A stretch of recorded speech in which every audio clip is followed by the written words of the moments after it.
সন্তান পেটে নিয়ে গালাগালি কইরো না গো মা। সন্তান পেটের মধ্যে নিয়ে ফাহিশা কথা বলিও না গো মা।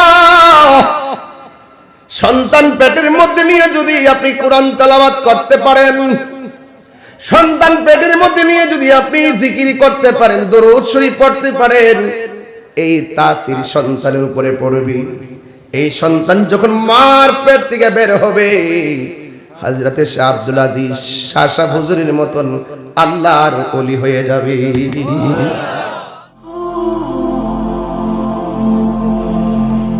মনির এইচডি মিডিয়া, সুন্নাতে ভরা জীবন গড়ুন। সাবস্ক্রাইব করে সাথে থাকুন। হুজুর গাউসুল আজম আব্দুল কাদের জিলানী বেলায়েতের একজন ওলিকুল সম্রাট। হুজুর কেন মারহাবা, ওলিকুল সম্রাট, আলহামদুলিল্লাহ কোন। ওই হুজুর গাউসুল আজম আব্দুল কাদের জিলানী রহমাতুল্লাহ আলাইহি মা যখন হাসি দিত, সন্তান পেটের ভিতর থেকে হাসির জবাব দিত, মা জননী তখন থেকে গণনা শুরু হয়ে গেল রে। এই সন্তান যদি যখন ভূমিষ্ঠ হয়ে গেল, এই সন্তান মায়ের স্তনের মধ্যে দুধ মুখটা লাগাই না। এই সন্তান যখন একটু বড় হলো, মা দুঃখিনী সন্তানটারে মক্তবে হুজুরের কাছে নিয়ে গেছে। নেওয়ার পরে উস্তাদ বলে পড়ো আলিফ, ছাত্র বলে পড়ে বা, উস্তাদ বলে পড়ো আউযু বিল্লাহ, ছাত্র পড়ে বিসমিল্লাহ, উস্তাদ পড়ে আলহামদুলিল্লাহ, ছাত্র পড়ে আলিফ লাম মিম। জোরে জোরে করুন আল্লাহু আকবার।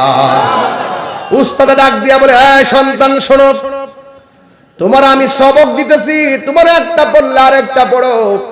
তোমার মা বুঝি তোমার শিখাইছে? সন্তান বলে, না আমার মা শিখাই নাই, আমি মায়ের কাছ থেকে শিখছি। সুবহানাল্লাহ। দেখেন, মা শিখাই না, মার কাছ থেকে শিখছে। কি শিখছে? এবার ডাক দিয়া বলে, হে আব্দুল কাদের, তোমার আমি পড়াইলাম কোন সময়? আব্দুল কাদেরকে, মা আমি তো বলি নাই আপনি আমারে পড়াইছেন, আমি বলছি আমি আপনার কাছ থেকে শিখছি। উস্তাদ, আপনি আমাকে পড়তেছেন, পড়ার জন্য প্রাথমিক সবক দিয়েছেন, আমি একটু অ্যাডভান্স বলেছি। আপনি জানেননি আমি এক পারা নয়, দুই পারা নয়, আমি আপনাকে 18 পারা কোরআন শুনাইতে পারবো। কারণ আমার মা যখন আমার পেট, আমি যখন মায়ের পেটের মধ্যে আমি ছিলাম, আমার মা যখন তিনি কোরআন তেলাওয়াত করেছেন, আমি পেটের ভিতর থেকে শুনে শুনে কোরআন তেলাওয়াত মুখস্থ করে ফেলে দিয়েছি। হে আমার বন্দরের মা, সন্তান পেটে নিয়ে গালাগালি কইরো না গো মা। সন্তান পেটের মধ্যে নিয়ে ফাহিশা কথা বলিও না গো মা। সন্তান পেটের মধ্যে নিয়ে যদি আপনি কোরআন তেলাওয়াত করতে পারেন, সন্তান পেটের মধ্যে নিয়ে যদি আপনি জিকির করতে পারেন, দরুদ শরীফ পড়তে পারেন, এই তাসির সন্তানের উপরে পড়বে। এই সন্তান যখন মার পেট থেকে বের হবে, হযরতে শাহ আব্দুল আজিজ শাহ সাহেব হুজুরের মতন আল্লাহর ওলি হয়ে যাবে। এই জন্য হুজুর গাউসুল আজম আব্দুল কাদের জিলানী বলেন, মা আমি আপনাকে, আপনার কণ্ঠ থেকে যখন বের হয়েছে, আমি শুনে শুনে মুখস্থ করে ফেলেছি। মা ডাক দিয়ে কই, বেশি পাকনামি করো না, ওই নারিকেল গাছের গোড়ায় কিছু কংকেট আছে, কংকেট গুলো নিয়ে ফালাও। এবার আব্দুল কাদের জিলানী বলেন, আমি পারতাম না। মা ডাক দিয়ে, আব্দুল কাদের, তোমারই বললাম ফালাইতা, তুমি যে আমার মুখে মুখে কইছো পারতাম না, আমি বড় কষ্ট পাইছি। গাউসে পাকের উদ্দেশ্য হলো আমার মা জননীকে আমি একটু আমার পাওয়ারটা দেখাই, একটু বুঝাই যে ও মা, আমি তো সাধারণ কেউ না গো মা। এবার মা ডাক দিয়ে কই, আব্দুল কাদের, তুমি কেমনে মুখে মুখে না করলা, অথচ আমি তোমার 10 মাস 10 দিন পেটের মধ্যে নিয়ে কত কষ্ট করেছি। আব্দুল কাদের জিলানী বলেন, হে আম্মা, আপনি শুধু আমার জন্য কষ্ট করেছেন, আমি কি আপনার জন্য কম কষ্ট করছি নাকি? বয়স মাত্র কয়েক বছর, এরপরও আমি কি আপনার জন্য কত কম কষ্ট করছি নাকি? এই বাচ্চারা যদি তার বাপের কয়, আমি ভাবতাম না আপনার জন্য আমি কত কষ্ট করছি, বাপে বলবে 1 টাকা রুজি করে খাওয়াইলি না, একটা কাজ করলি না, তুই আমার জন্য আবার কি কষ্ট করেছিস? মা ডাক দিয়ে বলে, হে আব্দুল কাদের, তুমি আমার 1 টাকা রুজি করে খাওয়াইলে না, একটু জিনিস আগায়ও দিলা না, তুমি কেমনে আমার লাগে কষ্ট করলা? আব্দুল কাদের জিলানী বলে, মা ও আম্মা গো, আমি যখন আপনার পেটের মধ্যে ছিলাম, বাড়ির মধ্যে একটা ভিক্ষুক আইছিল, ভিক্ষুককে যখন ভিক্ষা দিতে গেছো গো মা, হাতের কবজিটা দেখে আর তোমার প্রতি লোভ করছিল, কহ করছিল, তুমি আল্লাহর কাছে তোমার ইজ্জত ভিক্ষা চাইছিলানি? কয় হ চাইছিলাম। ওই মুহূর্তে জঙ্গলা থেকে একটা বাঘ আইছিল নি? কয় হ আইছিল। ভিক্ষুকের সাইজ করছিল নি? কয় হ করছিল। হ্যাঁ পুরাই অঙ্গ দেখায় কার গো। হাসির খোরাক দিচ্ছি না। ও দয়াল যার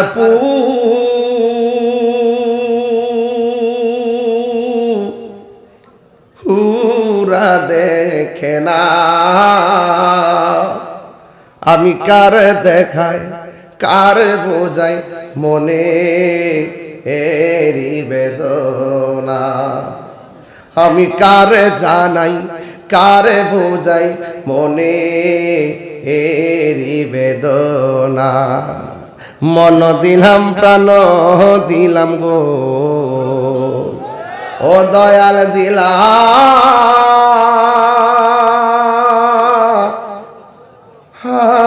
ষোলয়ানা,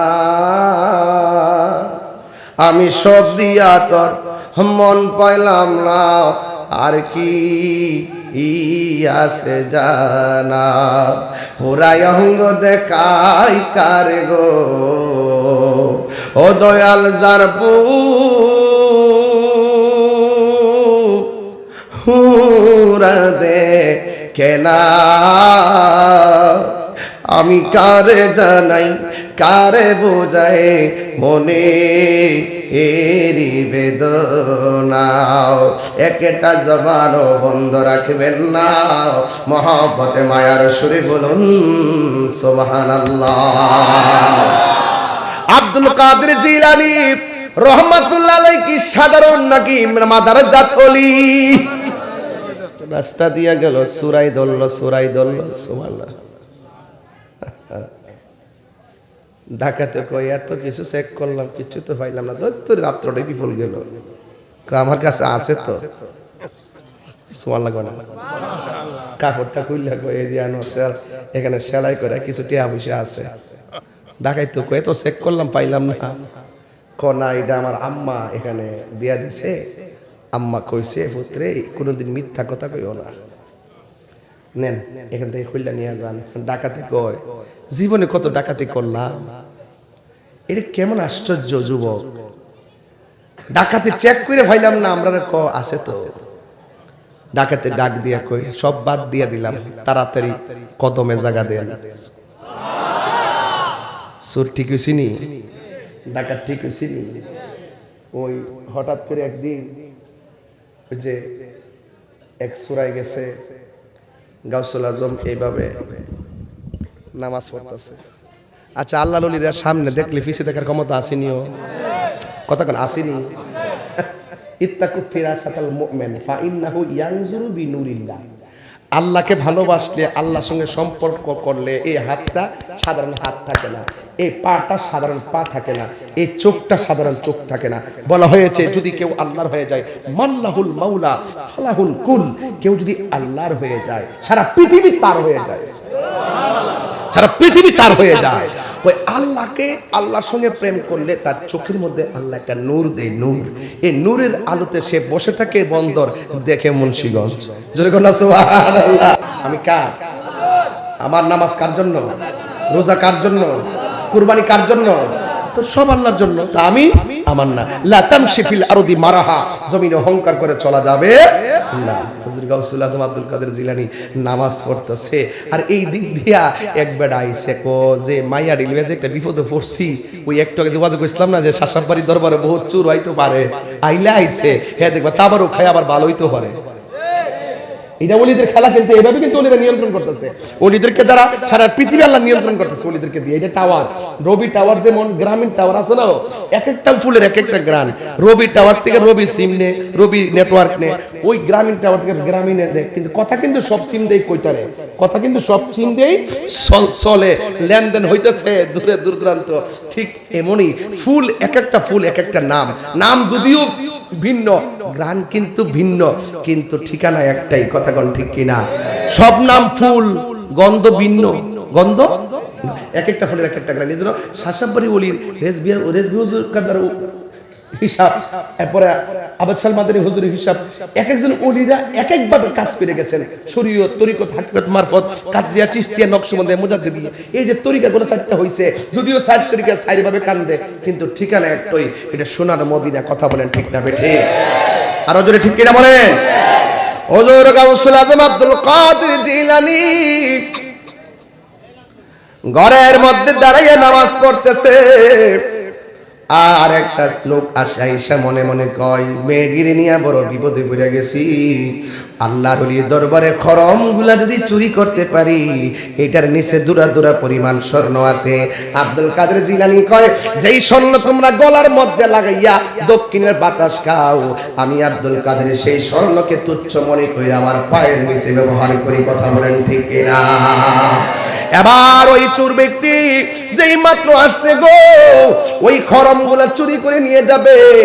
আর আব্দুল কাদের জিলানী রহমাতুল্লাহ আলাইহি তিনি সুন্দর করে নামাজে দাঁড়াইলেন, আর এই দিক দিয়া চোরাই ব্যক্তি ঘরের ভিতরে ঢোকার পর আর কিন্তু চুরি করে নিতে পারে নাই, খাটের নিচে যায় ঢুকছে। হুজুর গাউসুল আজম দরজার মধ্যে পড়ছে, চোরা ওই খাটের নিচে যাইয়া আল্লাহরে ডাক দিয়া কয়, আল্লাহ, ও আল্লাহ গো, আজকে আমি ওয়াদা করলাম, আজকে আমি আসছিলাম চুরি করার জন্য, এখন দেখতেছি জান লইয়া যাও আমার বড় মুশকিল হইয়া যাবে।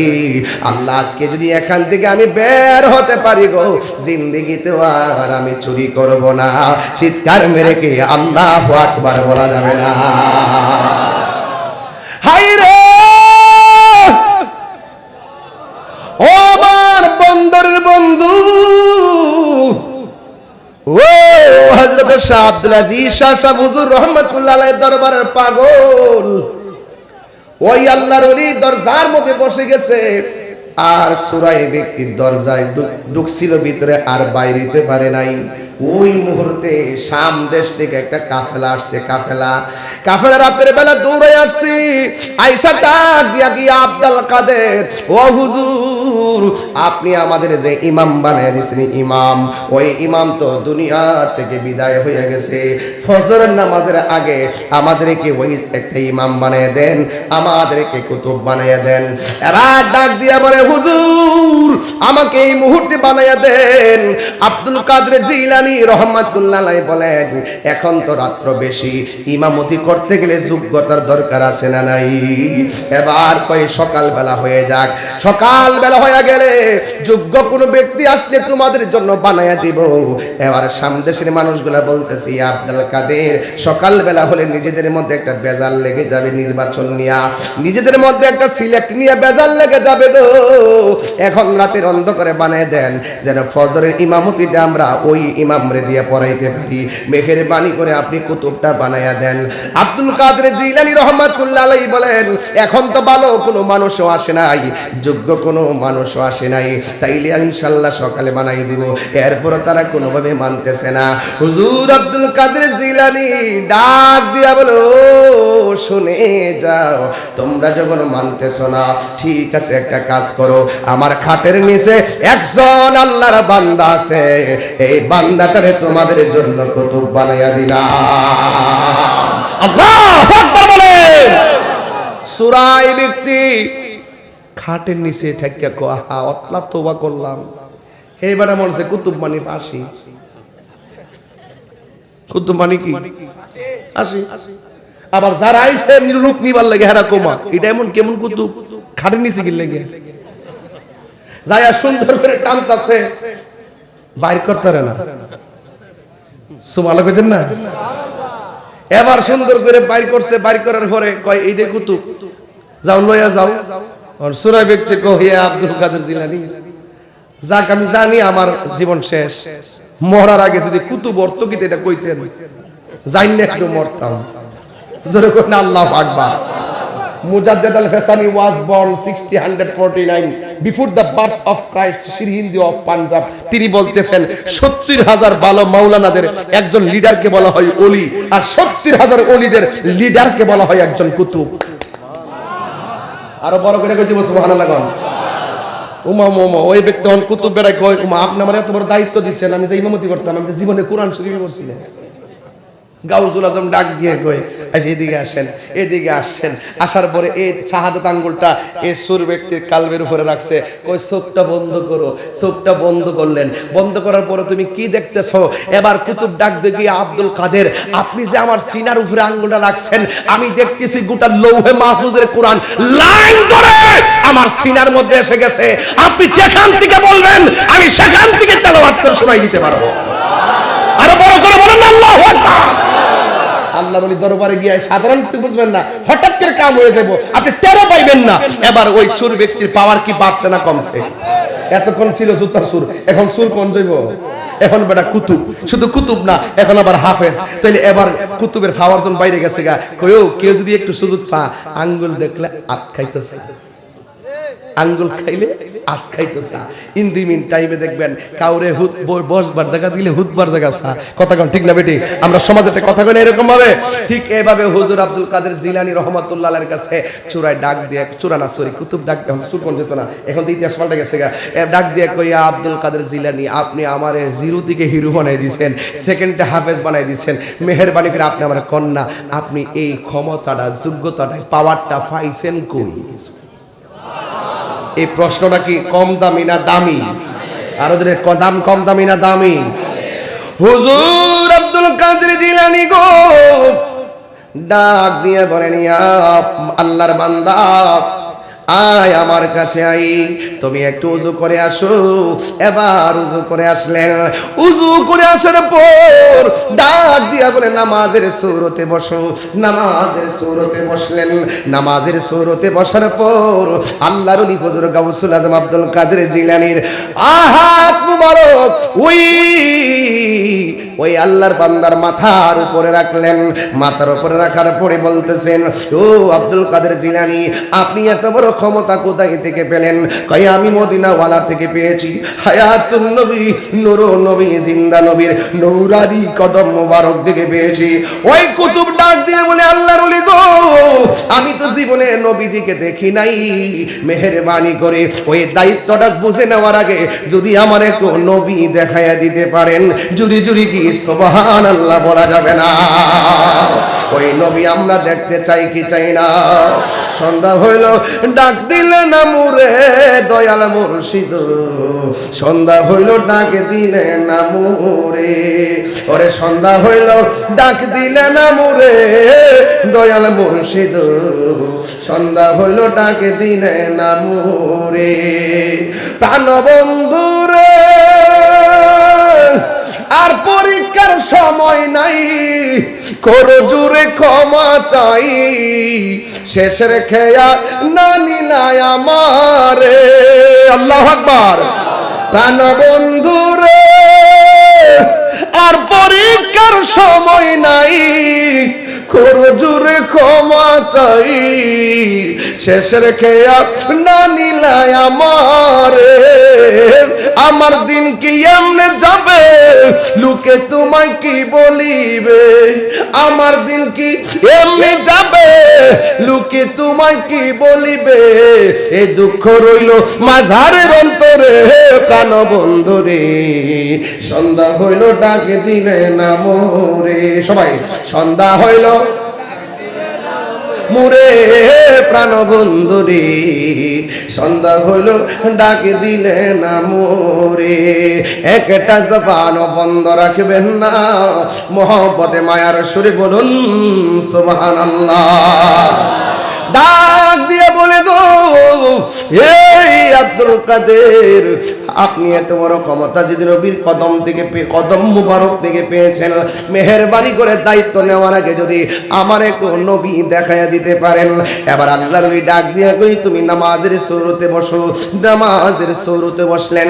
হুজুর আব্দুল কাদের জিলানী ওই ব্যক্তির মাথার উপরে হাতটা রাখলেন। হাতটা রাখা কয়, তোমার চোখ দুইটা বন্ধ করো। এবার চোখ দুইটা বন্ধ করলেন। যেই মাত্র চোখ দুইটা বন্ধ করলেন, আল্লাহর ওলি ডাক দিয়া কয়, তুমি এখন কি দেখতেছো?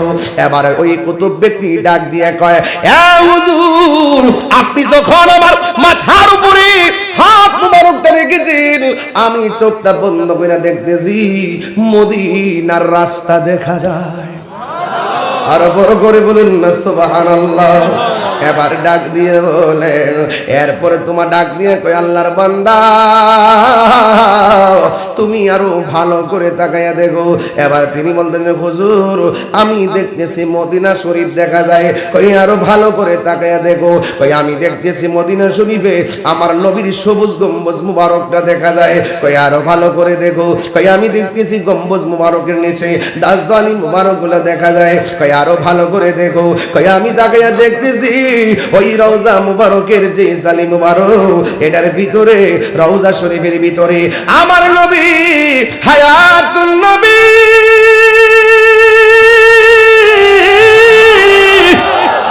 সাবানটা খুলে কোন ইয়া রাসূলুল্লাহ ডাক দিয়ে বলে গো, আমি তাকায় দেখতেছি আমার নবী রওজার ভিতরে সাজদায় পড়ে পড়ে উম্মতি উম্মতি বলে কাঁদতেছে। জুরি জুরি কি আল্লাহু আকবার বলা যাবে না? আর সব বলিব কিন্তু তোমায় বলতে পারি না। বলুন, সব বলিব কিন্তু তোমায় বলতে পারি না। ভুলিনি না, ভুলিনি, বলতে পারি না। সব ভুলিব কিন্তু তোমায় বলতে পারি না। বলুন, সব ভুলিব কিন্তু তোমায় বলতে পারি না। আর সে মো আল্লাহর চেয়ে দামি তুমি হও, খোদার সৃষ্টিতে তুমি শ্রেষ্ঠ ভূমি হও। আর সে মো আল্লাহর চেয়ে দামি তুমি হও, খোদার সৃষ্টিতে তুমি শ্রেষ্ঠ ভূমি হও। আরে নবীর ছোঁয়া লেগে তুমি সোনার মদিনা, নবীর ছোঁয়া লেগে তুমি সোনার মদিনা। সব ভুলিব বলতে পারি না। বলুন, সব ভুলিব কিন্তু তোমায় বলতে পারি না। ভুলিনি, বলতে পারি না। ভুলিনি না, সব ভুলিব কিন্তু তোমায় বলতে পারি না। সব ভুলিব কিন্তু তোমায় বলতে পারি। আমার যুবক ভাই ঝিমাইয়া গেছে, একটু নবীর শান গাইবেন। আরে আপনার বাড়িটা বন্দর হতে পারে, মদিনা শরীফ আপনার চোখের দৃষ্টিতে বহু দূরে হতে পারে। আপনি মনে করবেন না যে বন্দর নবীর কাছ থেকে বহু দূরে। রাসূল পাক সাল্লাল্লাহু আলাইহি সাল্লাম সারা পৃথিবীটাকে হাতের তালুর মধ্যে দেখতে পারে। কথা বলেন ঠিক কিনা? আমার যুবক ভাইরা, অনুরোধ করে বলে দিয়ে যাব, আপনারা আওয়াজ করে বলুন, আমরা রাসূল দেখতে চাই কি চাই না? কারা কারা দেখতে চান হাত তুলে বলতে হবে। একটু হাতটা লাড়াবেন। যদি পকেটে মোবাইলটা থাকে, মোবাইলটার মধ্যে ফ্ল্যাশ লাইট জ্বালাই দেন। ফ্ল্যাশ লাইট জ্বালায়া আমার নবীর শানটা গাইবেন, দেখবেন কবর আলোকিত হয়ে যেতে পারে। কথা বলেন ঠিক না বেঠে? একটু ফ্ল্যাশ লাইট করে জ্বালান, মোবাইলটা হাতে লন, হাতলে ফ্ল্যাশ লাইট জ্বালায়া সোনার মদিনার গজলটা গান। আরে পাগলাই যদি সুর হইয়া কুতুব হইয়া নবী পর্যন্ত পৌঁছতে পারে, আমরা তো সুন্নির করে সুন্নি হইয়া বন্দর থাইকা আমার মোস্তফার দিদার বান্দা করে নসিব হইতে পারে। কথা বলেন ঠিক না? সব ভুলিব কিন্তু মায় বলতে পারি না, বলো সব ভুলিব কিন্তু তোমায় বলতে পারি না। ভুলিনি বলবো না, বলতে পারি না, ভুলিনি বলতে পারি না, সব ভুলিব কিন্তু তোমায় বলতে পারি না, বলুন সব ভুলিব কিন্তু তোমায় বলতে পারি না। জান্নাতের বাগানে তোমায় নবী বলেছে, খাকে শেফার অধিকারী তোমায় করেছে। জান্নাতের বাগান তোমায় নবী বলেছে, খাকে শেফার অধিকারী করেছে। ওরে তোমার বুকে শুয়ে আছে শাহে মদিনা, তোমার বুকে আমার যুবকেরা খুলে মুখে সব ভুলিব কিন্তু তোমায় বলতে পারি না, সব ভুলিব কিন্তু তোমায় বলতে পারি না। ভুলিনি বলবো না, বলতে পারি না, ভুলিনি বলবো না, বলতে পারি না, সব বলিব কিন্তু তোমায় বলতে পারি না। তুমি ছিলে ইয়াসরিবে নামের অলক্ষ নির্দেশ, বড়ই মারাত্মক যে ছিল তোমার পরিবেশ। তুমি ছিলে ইয়াসরিবে নামের অলক্ষ নির্দেশ, বড়ই মারাত্মক যে ছিল তোমার পরিবেশ। আরে তোমার বুকে প্রবাহিত নূরের ঝরনা, তোমার বুকে নূরের ঝরনা। সব ভুলিব কিন্তু তোমায় বলতে পারি না, বলো সব ভুলিব কিন্তু তোমায় বলতে পারি না। ভুলিনি বলবো না, বলতে পারি না, ভুলিনি বলবো না, বলতে পারি না, সব ভুলিব কিন্তু তোমায় বলতে পারি না, বলুন সব ভুলিব কিন্তু তোমায় বলতে পারি না। Golden Medina oh my sweet Medina, golden Medina oh my sweet Medina, I can not forget you dear Medina, বলুন I can not forget you dear Medina. Golden Medina oh my sweet Medina, I can not forget you dear Medina. আল্লাহু আকবার বলেন না কেন? আমরা নবীকে দেখতে চাই কি চাই না? এই বন্দরে বসে থেকে নবী দেখার সুযোগ আছে না নাই? বন্ধুরারে ঠান্ডেন বন্ধুরারে আমার, ও যুবক ভাইরা আমার, আল্লাহর উলিরা আল্লাহ প্রদত্ত ক্ষমতা বলে বানাইতো পারে কি পারে না? এটাকে আল্লাহর উলিরা নিজে নিজে বানায়, ক্ষমতা দেয় কে? তো আল্লাহ প্রদত্ত দেওয়া ক্ষমতা বলে ওলি আল্লাহরা কিছু দিতে পারে, কথা কোন ঠিক না বেঠিক? এই জন্য যুবক ভাইরা উল্টা পাল্টা বুঝবেন না। হুজুর গাউসুল আজম আব্দুল কাদের জিলানী রহমাতুল্লাহ আলাইহি একের পর এক বেলায়েতের পাওয়ার যখন প্রকাশিত হওয়া শুরু করলো, তখন মানুষের ভিড় জমা শুরু করলো।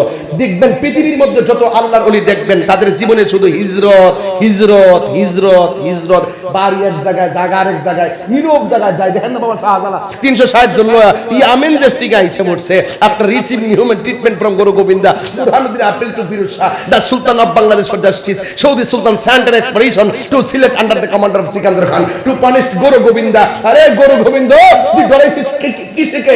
লাঠিকে? গরু গোবিন্দ বলেন না। তুই ভয় পেয়েছিস তলোয়ারকে? গরু গোবিন্দ বলেন না। তুই কি গ্রেনেডকে ভয় পেয়েছিস? গরু গোবিন্দ বলছেন না। তুই কি বাহিনীকে ভয় পেয়েছিস? গরু গোবিন্দ বলেন না। তাহলে ভয় পেয়েছিস কাকে? ওই ভয় পেয়েছি শাহজালালের মুখে আল্লাহু আকবার ধ্বনিটা আমার কম্পন সৃষ্টি হয়েছে। শুধু তাই নয়, আমার শাহজালালের আল্লাহু আকবার ধ্বনির কারণে গরু গোবিন্দের বিল্ডিং থেকে চুরমার হয়ে গেছে, কথা বলেন ঠিক কিনা? বেলায়েতের পাওয়ার কি সাধারণ জিনিসটা কি? এটা কি গায়ের জোর নাকি? আমার যদি বলেন যে আপনার পাওয়ার দেখেন কি লেগে, আমি একটাবার কই না যে আমার বংশ আছে, একটাবার বলে যে আমার লোকজন আছে। রিজভী সাহেব হুজুর বলেন আমার লোকজন আছে, গায়ে রক্তাক্ত করছে, এরপরে বলছে কি নিয়ামত। আল্লাহর ওলিদের জীবনে হিজরত, মারহাবা কোন গাউসুল আজম কয় একের পর এক সব জানতেছে, তো এবার চিন্তা করছে যে ও মালিক তোমার একটু ডাকার জন্য, তোমার লোকে একটু নিবেদন করার জন্য আমি একটু জঙ্গলে যেতে চাই। দেখ মনে রাখবেন অনেক জঙ্গল মঙ্গল হয়, কথা কোন ঠিক না বেঠিক? অনেক জঙ্গল কি হয়? মঙ্গল হয়। কিছু কিছু জায়গায় দেখবেন আল্লাহর ওলিরা আসছে, কোনো মানুষ নাই, কিছু নাই, ইতিহাস টাইম না দেখেন এই জায়গা আবাদ করে দিয়ে গেছে, আমরা ধুতি খুললা কাপড় মরাই দিয়ে গেছে আল্লাহর ওলিরা, কথা কোন ঠিক না বেঠিক? কি বুঝাইতাম ওলি আল্লাহ সম্মান, যারা বুঝে না এদের সাথে কোনো কথা নাই, যারা বুঝে তারা আমার ভাই, যারা বুঝে না এরাও আমার ভাই, যারা বুঝ যাওয়ার ডলার খায় এদের সাথে আমার সম্পর্ক নাই। আব্দুল কাদের জিলানী কয় একটু নীরবে যাই, চলে গেছেন একদম জঙ্গলার ভিতরে, জঙ্গলে যাইয়া সুন্দর কইরা মুরাকাবাত বসে গেছে। আর মুরাকাবাটা যে কি জিনিস এটা তো আমরা অনেকে বুঝি না। এই যে আপনারা যারা আসছেন এখন বলবেন হুজুর মুরাকাবা আবার কি, জীবনে শুনছি না। মুরাকাবা না থাকলে তো আপনি বন্ধু হইতে পারতেন না, মুরাকাবা না থাকলে আপনি বন্ধু হইতে পারবেন না, মুরাকাবা না থাকলে আপনি বন্ধু হইতে পারবেন না। মুরাকাবা মানে হলো ধ্যান করা, মুরাকাবা মানে হলো ধ্যান করা, মুরাকাবা মনে হলো ধ্যান করা। Allah is our, Allah is first, Allah is last, Allah is open, Allah is secret, Allah is almighty, Allah is our creator, there is no God but Allah, Allah ছাড়া মাবুদ নাই, আল্লাহ সৃষ্টিকর্তা, আল্লাহ সর্বশক্তিমান, আল্লাহ প্রথম, আল্লাহ শেষ, হুয়াল আউয়াল ওয়াল আখির ওয়াল যাহির ওয়াল বাতিন।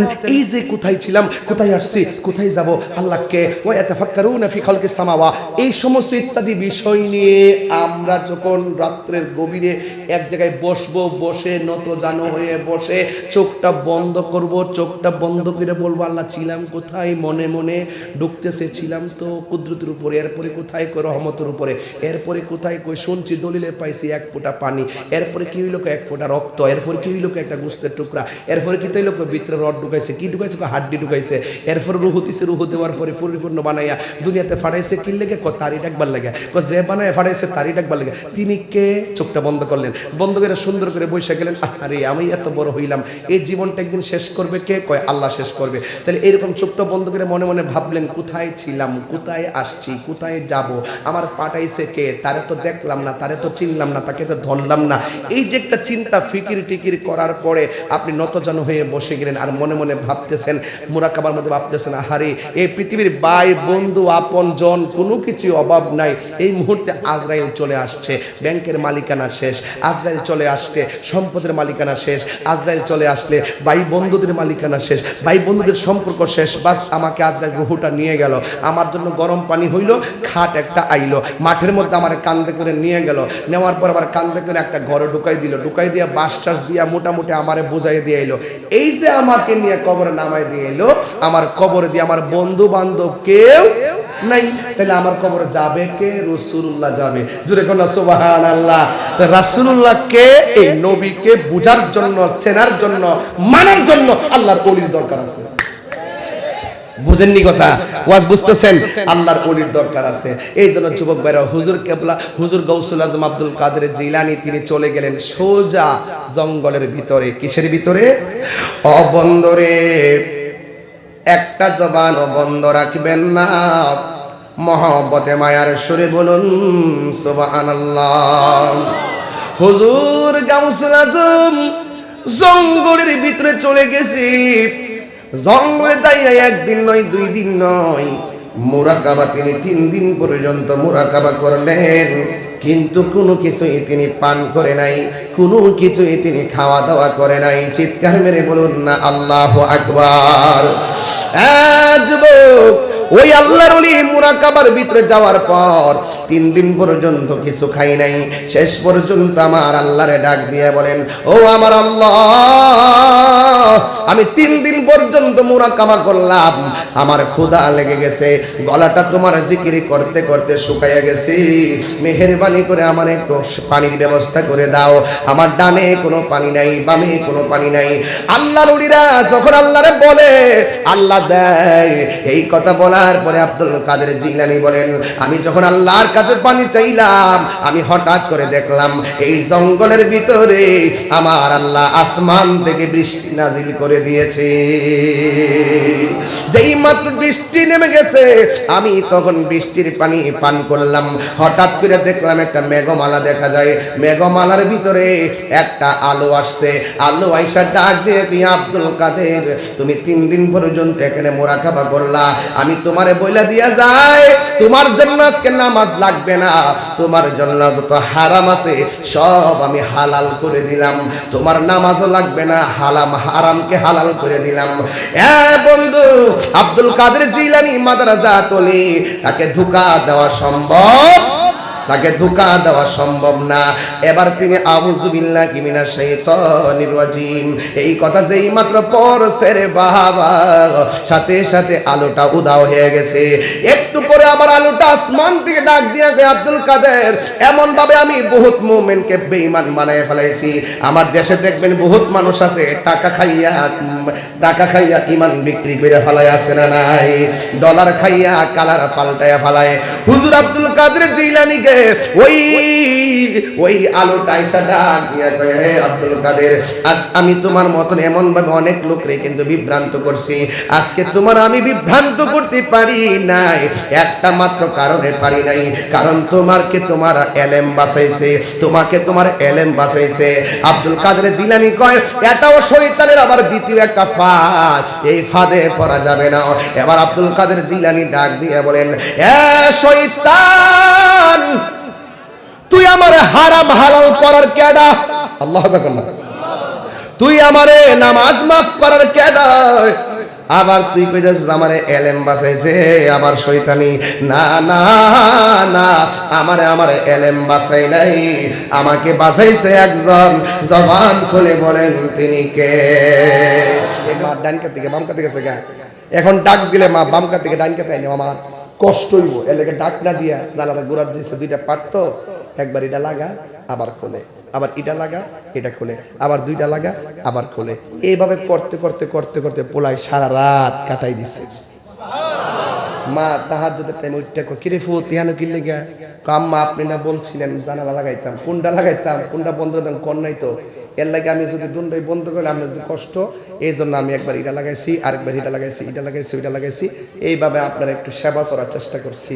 মা চোখের পানি ফালাইয়া উজুটা কইরা আমাদের মুসল্লাটা এনে বইয়া কো, আল্লাহ আমার ফুলা আমার জন্য, আমার আরামের জন্য সারা রাত কাটাই দিছে, আল্লাহ গো আমার ফুলাটার আপনি সুলতানুল আরিফিন বানাইয়া দেন। ইতিহাসের পাতায় দেখা গেছে তিনি বাইজিদ বুস্তামি হয়ে গেছে। তো বুঝছেন নি, তো যেই মানুষটার দোয়া ওলি হয়, এই মানুষটারে আল্লাহর ওয়াস্তে কষ্ট দিবেন না। কষ্ট দিবেন, কষ্ট দিবেন। ওই মা বাপটারে কষ্ট দিয়া আপনারা দরবারে আসবেন, এই দরবার আপনাকে অ্যাকসেপ্ট করবে না। এই দরবার বলবে, শাসাবাড়ির দরবার বলবে, এই ছেলে তুমি যদি ওলি হতে চাও তোমার মার কদমে যাও।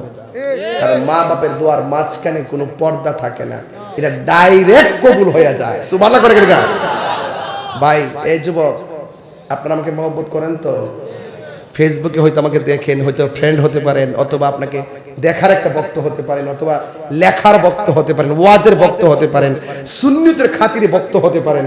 আপনি আমার বিপরীতে থাকলেও কোনো না কোনো কারণে আমার ভক্ত হতে পারেন, কিন্তু একটা দাবি করব, জীবনে কোনোদিন মা বাপরে কষ্ট দিবেন না। কষ্ট দিবেন? রাসূলুল্লাহ গুরুস্থানের মধ্যে গেছে, বুঝছেন? গুরুস্থানে যাওয়ার পরে দেখতেছে প্রত্যেকটা গুরুস্থানের নতুন কবর দেখে নবী হাসতেছে। আচ্ছা, নবীজির কবরের ভিতরে কি আছে দেখার ক্ষমতা আছে না নাই? ইন্নাল্লাহা ইউসমিউ মান ইয়াশা, আল্লাহ যারা ইচ্ছা করে তারা দেখার ক্ষমতা দান করে। রাসূলুল্লাহকে আল্লাহ দান করছেন, সুবহানাল্লাহ জোরে দেন না? রাসূল সবই কবর দেখে, এই এই এই এই ছেলে শোনো, আমার দাওয়াতে তাকাও, কলিজাটা কত মার কথা বলতে ছুটে যাও, এই এটা এই ওয়াজ বাড়িতে যাবা। ওলি আল্লাহ হইতে গেলে ডলার কামালে কাম হইতো না, ছোট্ট কাজ দিয়ে ওলি আল্লাহ হওয়া যায়। মার রাজি করে বিদেশ যাও, 10 টাকার মতো শান্তি পাওয়া যাবে। কথা কোন ঠিক না বেটি? আমি আমার মার একটু অনেক ওয়াজ ধরছি একটা জায়গা, সাহস কত দেখেন, কথা কেন বন্ধ করুন, বন্ধ করুন। রাসূলুল্লাহ নতুন কবর দেখে হাসছেন না, আনন্দিত। একটা কবর দেখে নবীর চোখের পানি ফালায় কাঁদতেছে। সাহাবারা জিজ্ঞাসা, ইয়া রাসূলুল্লাহ সব দিকে হাসলেন, আনন্দিত। এই কবরটার দিকে কাঁদলেন কেন? রাসূল বলতেছেন আমি দেখতেছি প্রত্যেকটা কবরের মানুষের বডির নিচে জান্নাতের গালিচা, এই কবরটার বডির নিচে জাহান্নামের বিছনা। তাড়াতাড়ি বাজারে যাও, যায় ঘোষণা করো আগামীকাল সবাই যেন যার যার কবরের পারে এসে দাঁড়ায়। ঘোষণা করার পরে সবাই আত্মীয় স্বজন যারা কবর দিছে এই গুরুস্থানও সবাই আইসা কবরের পারে আইসা দাঁড়াইছে। আর সাহাবাদের কত হইলো যে নবী যেই কবরটার দিকে কাঁদছে ওই কবরের পারে কে দাঁড়ায় এটা আমার দেখতে হইলো। সবার একটা কৌতূহল। দেখা গেছে যে ওই কবরের পাশে লাঠি বর কইরা কইরা একটা মহিলা এসে দাঁড়াইছে। রাসূল জিজ্ঞাসা মা আপনি কে?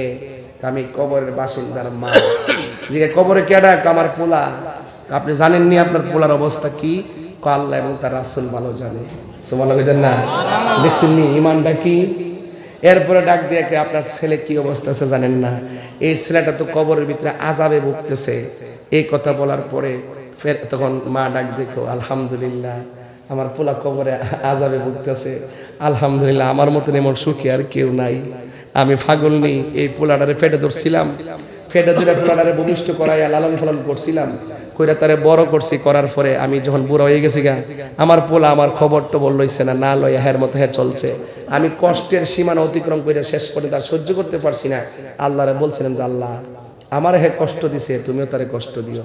আল্লাহ জানি পাগলনির ডাকটা শুনছে, এর লাগে আমি হাসতেছি। এখন নবীর মতো মুস্তাজিবুদ দাওয়া কি কেউ আছে? নবীকে আল্লাহ আমি না দেখতেছি আযাবটা কেমন, মহিলা তোর দেখে না, আল্লাহ কিছুক্ষণের জন্য কবরটার পর্দাটা একটু খুইলা দাও, মহিলাটা যেন নিজে তার ছেলেটা দেখতে পারে। রাসূল মুস্তাজিবুদ দাওয়া, রাসূল যদি বলে দেও আল্লাহ দিয়া দিব, রাসূলের উপরে কেউ নাই। যেরকম না সুবহানাল্লাহ কোন লাগে লেগে। এরপরে কবরে এটা আমি টান দিয়া বললে প্রায় আধা ঘন্টা লাগতো, আমি টান দিয়ে কইলাম না, বুঝাই দিয়ে গেলাম গারকে সময়ের কারণে। এরপরে দেখেন আসেন রাসূল পাক সাল্লাল্লাহু আলাইহি ওয়াসাল্লাম যখন বলছে আল্লাহ কবরটা খুইলা দাও, কবরটা খুইলা গেছে, মহিলা দেখতেছে কবরের ভিতরে ছেলেটা এমন ভাবে চিল্লাতেছে বাঁচাও বাঁচাও, আগুনের মধ্যে নাচতেছে। মহিলাটা তখন ডাক দিয়ে কয় আল্লাহ আমি তোমার কইছি কষ্ট দিতে, তোমার এটা কইছি এমনি কষ্ট দিতে? পৃথিবীর মধ্যে মা এমন এক জিনিস, 1000 বার কষ্ট দিলে আপনি যদি রাত্রে যে এখন আম্মা দরজাটা খুলো, দেখবেন সারাদিনের কষ্ট মা ডাকটা উইন্না বুইল্লা গেছে গা। যদি কষ্ট দিয়ে মা ডারে আলগা করে ফেলাই রাখেন, কষ্ট দিয়ে মা ডারে দেশের বাড়িতে ফেলাই রাখেন, দৌড়াইয়া মারার কাছে যান, কইও এই মহিলা ছাড়া এই কষ্টটা পৃথিবীর কেউ বুঝতো না। সন্তান পেটের মধ্যে নিয়ে যে কষ্টটা কত কষ্ট, এটা যে ফেটে ধারণ করে হে বুঝে। রাত্রে ঘুমাইতে পারে না, লাথি মারে ঘুম ভাঙ্গা যায়, চোখের পানি ফালাইয়া রাত্রটা কাটা, কিন্তু সকালবেলা কাউরে কয় না। খাইতে বসে সব লাথি মাইরা ট্রাইকা দিয়ে কাউরে কয় না। ভূমিষ্ঠ হওয়ার সময় এমন তত্ত্ব পাওয়া যায়, ছেলে হইয়া ওয়া ওয়া কান্দে, মা চিরদিনের জন্য মৃত্যুবরণ করছে, এমন ইতিহাস আসেনি? রাসূল বলছেন যে সমস্ত মহিলারা ডেলিভারি কেসে মারা যায়, আল্লাহ পাক এই মহিলাটাকে শহীদের মর্যাদা দান করেছে। আর জোরে কোন আল্লাহু আকবার। তাহলে ওই মায়ের দামটা কি কম না বেশি? এরপরে আমি তারে, এরপরে আল্লাহ তোমারে বললাম তুমি আমার ফ্লোরে কষ্ট দিও, আমার ফ্লোরে এমন ভাবে মারতেছো, আল্লাহ আল্লাহ তুমি আমার দোয়া কবুল করছো না। আমার একটা কথা আছে, কি তা? তোমার বন্ধুর উসিলা আমার ফ্লোরটা মাফ করে দাও। দেখছেন নি কত বড় খেলাটা জুড়ছে, কত বড় খেলাটা জুড়ছে, তোমার বন্ধুর উসিলায় আমার ফ্লোরটা মাফ করে দাও। কথাটা কইতে দিরি আল্লাহ পাক তার পিঠের নিচে জান্নাতের গালিচা বিছিয়ে দিচ্ছে। মার দোয়া কাজে লাগেনি, মার বদ্ধ আবার জীবন ধ্বংস হয়নি, তাহলে বোঝা গেল মার দোয়া এবং বদ্ধর মাঝখানে কোনো পর্দা নাই, এটা ডাইরেক্ট কবুল হয়ে যায়। আল্লাহর ওলির দরবারে আইছেন, ওলি যদি হইতে চান মার কদমের মধ্যে জিভ বাড়া লাগান, মার কদম মুবারক কিন্তু ঠুটটা লাগান, আরে বাড়া হাত দিয়ে খাও দিয়ে সালাম করে তুলে মাকরু। নিয়ম হইলে হাতে এবং পায়ের মধ্যে সুমা দেওয়া হইল সুন্নত, কথা কোন ঠিক না বেটে? আর আমরা সে মোল্লার মাথা নোয়াইলে বলে সিঁড়ি পেয়ে জায়গা যে এই ফুলাফানটি মারে সালাম করে স্কুলে গেছি, নিয়ম পরীক্ষা আইলে কত মহব্বত আছে, তখন ফুলাফান মা বাপরে মানে না কিনলে গিয়া ওই যে ইউটিউব বক্তাদের কারণে। আচ্ছা কম বল, ইনশাল্লাহ আপনি কষ্ট দিচ্ছে নাকি? আবার কষ্ট দিচ্ছে? যে কথা বলছিলাম ওই শেষ কথা হইলো ওইটা, যে মা বাপ হলে এমন এক জিনিস, তারা কষ্ট দিলে আল্লাহ পাওয়া যাবে। আল্লাহর রাস্তায় যায় মা বাপরে সালাম করলে দেখবেন ভক্তি বাড়ে। আমি যদি মুসাফা করি বেড়ার লগে মহব্বত বাড়ছে না কমছে? তো মুসাফার দ্বারা মহব্বত বাড়ে, মোয়ানাকার দ্বারা মহব্বত বাড়ে, সালামের দ্বারা মহব্বত বাড়ে। এই সালাম যখন যতদিন সন্তান মারে সালাম করে, দেখবেন সন্তানের প্রতি মার মহব্বতটা আলাদা থাকে। ইদানিং একমাত্র ফেসবুক মার্কা মুফতি, গুগল মার্কা মুহাদ্দিস, ইউটিউব মার্কা মুফাসসির, এদের কারণে আজকে পোলাপান্ডি মার খেদমত আর মার ভালোবাসা শ্রদ্ধাবোধের জায়গা থেকে দূরে চলে গেছে। কথা বলে ঠিক না? এই পোলাপান কে কি ফতোয়া দিবে জানি না, ঈদ আসলে মার পায়ে সালাম করে যাইবা, পরীক্ষার হলে গেলে মার পায়ে সালাম করে যাইবা, জুম্মার নামাজে গেলে মার কদমে সালাম করে যাইবা, হজে গেলে মার কদমে সালাম করে যাইবা। কোন মৌলানা কিতা করবো এই ফতোয়া দাঁড় দেবেন? আমি কইয়া গেছি, পারলে মৌলানার আমার সামনে বসাই দেন। কথা কথা ঠিক না বেটি? উস্তাদের সালাম করবেন, শ্রদ্ধা বাড়তো। আজকে এইগুলা এই ইউটিউব মৌলবীর কারণে শিরিক শিরিক শিরিক শিরিক ফতোয়া দিয়া ফুলাফান্ডের হাতাইছে। এই জন্য আজকে এই ফুলাফান স্কুলে যাইয়া শিক্ষকদেরকে জুতাটা বাইরাইয়া স্কুল থেকে পদত্যাগ করাইতেছে, একমাত্র এই সমস্ত অশিক্ষার কারণে। কথা বলেন ঠিক না বেটি? এই মৌলবীগুলো শিক্ষকদের কাছ থেকে ছাত্রদেরকে বেয়াদব বানাইছে, আবার সন্তানরা মা বাবার বরাবর সন্তানদেরকে বেয়াদব বানাইছে। কথা ঠিক না বেটি? এত কথা কান দিবেন না, উস্তাদের গায়ে হাত দিবেন না, উস্তাদের ডিল মারবেন না। সাবধান বলে দিলাম, জীবন যদি ধ্বংস করতে চাও মনে রাখবা, যে অত্যাচার করবা উস্তাদের গায়ে কষ্ট দিবা, উস্তাদের স্বর মনে কষ্ট দিবা, পীরের মনে কষ্ট দিবা, শাইখের মনে কষ্ট দিবা, খবরদার মা বাবার মনে কষ্ট দিবা। কাগজে লিখকে রাখো, অনর্থক জায়গায় খুসুট খায়া তুমি মরবা। লেখাপড়া করবা, খেতেরিটা কিন্তু খেতেই ভাঙ্গে বাতি যায়। কামাতা দিনু তুদান, যেমন কর্ম তেমন ফল। মান হাফারা হুফিরা, চোখে রক্ত এসে গেছে যখন দেখছিলাম শিক্ষক গুলারে জোতাটা বাইরে বাইরে পদত্যাগ করে যাচ্ছে। এখন আমি বলছি ইন্টারিম গভর্নমেন্টকে অনতি বিলম্বে সেই শিক্ষকদেরকে মর্যাদার আসনে বসান। এরা শুধু 17 বছর না, একটা শিক্ষক যদি 35 বছর শিক্ষকতা করে তার আমল সকল সরকারই ছিল, সব সরকার আইসিআর গেছে। শিক্ষক হই সে তার জায়গা থেকে তার রেসপন্সিবিলিটি করেছে। এই শিক্ষকদেরকে অত গায়ের মধ্যে আঘাত করে এদেরকে জোর করে পদত্যাগ করে জুতা মেরে নন অফিশিয়ালি ছোট ছোট ছাত্রদের হাতে যদি এই ক্ষমতা দেওয়া হয়, তার মানে মনে করলেন শিক্ষাকে 1000 গুণ পিছাইয়া দিলেন। কথা বলেন ঠিক না বেঠিক? যদি কোনো অন্যায় থেকে বিচার করেন, অফিশিয়াল নোটিশ করেন, সরকারি নোটিশ করেন, ছাত্ররা বাইরে বাইরে বের করে ধরে আবার বিবৃতি দিবেন, এটা অনাকাঙ্ক্ষিত ঘটনা। এগুলো বন্ধ করতে হবে। এটা বাংলাদেশের কল্যাণ বয়ে আনবে না। শিক্ষক মাথার তাজ, শিক্ষক কি মাথার তাজ, মা বাপ মাথার তাজ, পীরে মুর্শিদ মাথার তাজ। দেশ কেউ আসবে কেউ যাবে, ডাজ নট ম্যাটার, এটা উপর থেকে ফয়সালা হয়। কিন্তু কিছু কোয়ালিটি আছে, কিছু ধারাবাহিকতা আছে, কিছু জায়গা আছে যে জায়গাগুলোর সুরক্ষা সব সময় দেশের জন্য, দেশের মানুষের জন্য পজিটিভ। কথা বলেন ঠিক না বেঠিক? এই সমস্ত অঙ্গনগুলোকে খুব সুন্দর করে চালাতে হবে। খবরদার মব জাস্টিস যেন না হয়, মব জাস্টিস থেকে দূরে থাকবেন। খবরদার আইন হাতে কখনো তুলে নেবেন না। আজকে আপনি মারবেন, হয়তো একদিন আবার দেখবেন 20 বছর পর আইলেও তোমার আবার সাইজ করবো। এই মারামারি প্রতিহিংসার রাজনীতি বন্ধ করতে হবে। কথা বলেন ঠিক না বেটি? মিলেমিশে চলতে হবে, অন্যায় যে করবে তাকে বিচার করতে হবে, কিন্তু লাগাতার আমরা যেন দেশ ধর্ম এই দুইটা জায়গাকে যেন আমরা কলুষতায় লিপ্ত না করি। কথা বলেন ঠিক কিনা? আমরা মিলেমিশে দেশটাকে সাজাবো ইনশাআল্লাহ।